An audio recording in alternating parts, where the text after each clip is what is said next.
Psoriasis কি, এটা কি বলে, মানে কাকে সোরাইসিস বলে? দেখুন, সোরিয়াসিস যেটা হলো একটা স্কিনের রোগ, কিন্তু বাকি 5টা স্কিনের রোগ থেকে সম্পূর্ণ আলাদা।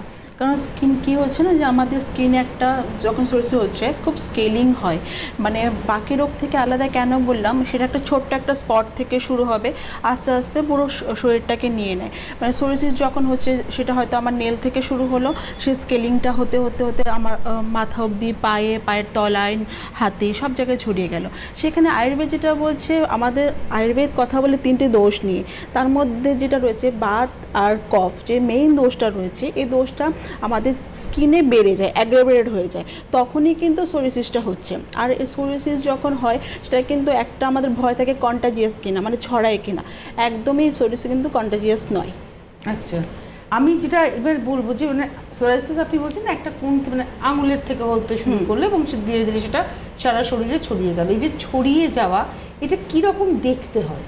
দেখুন, যেটা হয় কি, যে আমরা যেরকম মাছের আঁশ হয় না, সেরকম হয় আমাদের স্কেলিং হচ্ছে। আর স্কেলিংয়ের যে কালারটা একটু সিলভারিশ হবে।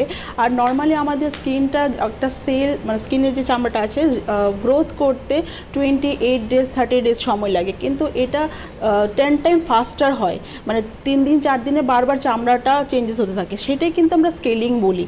যেরকম আমরা ছবিটা দেখলাম, একটা ছোট্ট একটা রেডিশ কালার রিলেশন হবে, তারপরে থেকে চামড়াটা এরকম সাদা সাদা উঠতে থাকবে, সাদা নয়, একটু সিলভারিশ হয়, সেটা হতে থাকে। তার সঙ্গে যেটা হতে হালকা সোয়েলিং থাকে, সেটা কিন্তু আস্তে আস্তে এটা বাড়তে থাকে। এটা কিন্তু আপনি বলছেন এটা ছোঁয়াচে না, একদমই ছোঁয়াচে নয়। এটা নিয়ে আমাদের অনেকের ভয় থাকে কি এটা কি ছোঁয়াচে, একদমই ছোঁয়াচে নয়। আর সবচেয়ে যেটা দেখা যায়, যখন সোরিয়াসিসে আক্রান্ত হচ্ছে, হয়তো একটা ছোট্ট একটা ইনজুরি হলো, কাট ইনজুরি, বা অনেকে হয়তো বলে যে আমার স্কিন রৌদ্রেতে বেরোলে খুব র্যাশেস হয়ে যায়, সবার তো সেটা হয় না। এখানে আরেকটা ব্যাপার আছে, আমাদের ইমিউনিটি যখন কম থাকে, এই রোগটা কিন্তু হওয়ার প্রবণতাটা অনেক বেশি বেড়ে যায়। মানে এটা তার মানে হচ্ছে অটো ইমিউন ডিজিজ বলতে পারি। হ্যাঁ, অটো ইমিউন ডিজিজ মধ্যে পড়ছে। প্লাস আমাদের যেহেতু আয়ুর্বেদের ধারণাটা একটু আলাদা, আমাদের কনসেপ্টটা একটু আলাদা, সেখানে আমাদের এই রোগটা মেইনলি একটা কোষ্ঠরোগের আন্ডারে পড়ে, যেখানে একটা ক্ষুদ্র কোষ্ঠ বলা হয়, কিটিবা বলা হয়, এটাকে স্পেসিফিকেশন করার জন্য। তো ডক্টর খান, এবারে আপনার কাছ থেকে একটু জানতে চাইবো, যেটা ডক্টর রয় বোঝালেন আমাদের, যে এই রোগটা হঠাৎ করে তার মানে আসতে পারে, মানে এটার পিছনে অন্য কোনো কারণ থাকতে পারে না? আয়ুর্বেদ যেটা বলছে, এটা হওয়ার সবথেকে বড় কারণ হচ্ছে আমাদের বিরুদ্ধ আহার বিহার।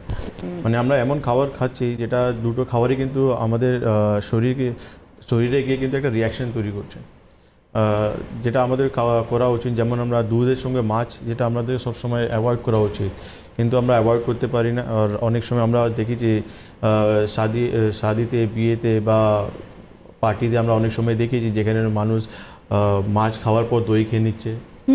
তো মানে একদম ম্যান্ডেটরি থাকে যে দই, মানে মাংস খাওয়ার পরে একটা মিষ্টি খেলাম, সেটাও দুধের হলো, একটা আইসক্রিম খাচ্ছি, দই খাচ্ছি, যেটা আয়ুর্বেদে কিন্তু নিষেধ করা হয়েছে।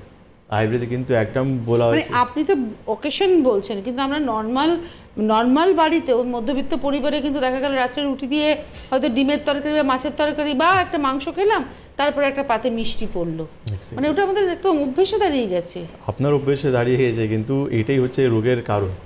এটাই কিন্তু আয়ুর্বেদ কিন্তু 1000 বছর আগে বলে দিয়েছে যে বিরুদ্ধ আহার বিহার কিন্তু আমাদের এই স্কিনের সমস্যা বা স্কিনের রোগ হওয়ার একটা সবথেকে বড় কারণ। তো আমাদেরকে কিন্তু এটা মানতে হবে, তখনই কিন্তু আমরা এইরকম রোগ থেকে আমরা কিন্তু বাঁচতে পারবো। আজকে সায়েন্স প্রচুর রিসার্চ করছে যে কেন হচ্ছে এই রোগটা, কিন্তু ধরতে পারছে না। বা এখন বলে দেওয়া হয়েছে অটোইমিউন, যে আমার শরীরে ইমিউন সিস্টেম যখনই উইক হচ্ছে বা ইমিউন সিস্টেম যখনই শরীরকে অ্যাটাক করছে, তখন কিন্তু সোরিয়াসিস গিয়ে একটা রোগ হচ্ছে। কিন্তু আয়ুর্বেদ 1000 বছর আগে বলে দিয়েছে যে আমরা বিরুদ্ধ আহার বিহার যেটা করি, আমরা যে খাবার আমাদেরকে খাওয়া উচিত নয়, ওটা আমরা খেয়ে নিচ্ছি, আর আলটিমেটলি শরীরে গিয়ে আমাদের শরীরকে দোষগুলোকে ডিসব্যালেন্স করে এই রোগটা, খ্যাতি বা রোগটা আমাদের শরীরে তৈরি করছে। হ্যাঁ, মানে ডক্টর রায় যেটা বললেন যে মানে 10 টাইম ফাস্টার হচ্ছে এর গ্রোথটা, মানে এটা মানে ট্রিটমেন্টের ক্ষেত্রে কিভাবে হয় ট্রিটমেন্টটা, সেটা কি এই গ্রোথটাকে কমানোর চেষ্টা, নাকি ওভারঅল একটা ওভারঅল ট্রিটমেন্ট হয়?